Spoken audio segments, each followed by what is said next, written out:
Hi, welcome to 3D Printing with Anton. My name is Anton, and today we're taking a look at this parcel from IDF Homes in China.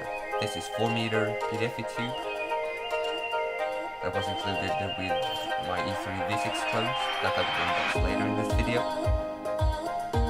Here we have a plastic bag with a lot of items. Let's check out what we got. We got a 4 to 6 pin motor cable. I believe it's 1 meter. Here we have 5 meter GT to 6mm belt. Always good to have on hand. A USB Type B extension cable. 0.4mm nozzle. It's always good to have some in backup.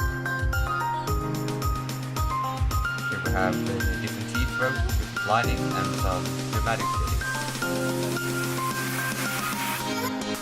We have some other teeth rows that is PDF one, I believe. Shaft couplers. Let's see what we got here. Here we have 4 50x50 blowers. My last pair from China was that I intend to go for. And in this box is the 4x E3D V6 Clone. Let's see how they look. That is not good.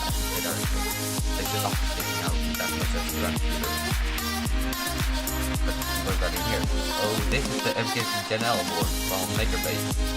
Or still from IDF Former Store, but made by Makerbase.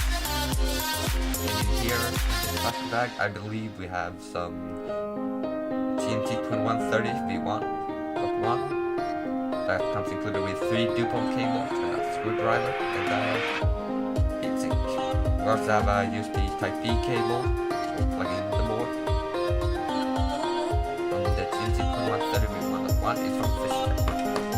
I would like to thank you personally for watching this video. Make sure to check out my social medias, Thingiverse at @ForAlmostWe where you can see my designs, and make sure to check out my Instagram where I'm pretty active at the moment, uploading photos of my project. Thanks for watching. Bye.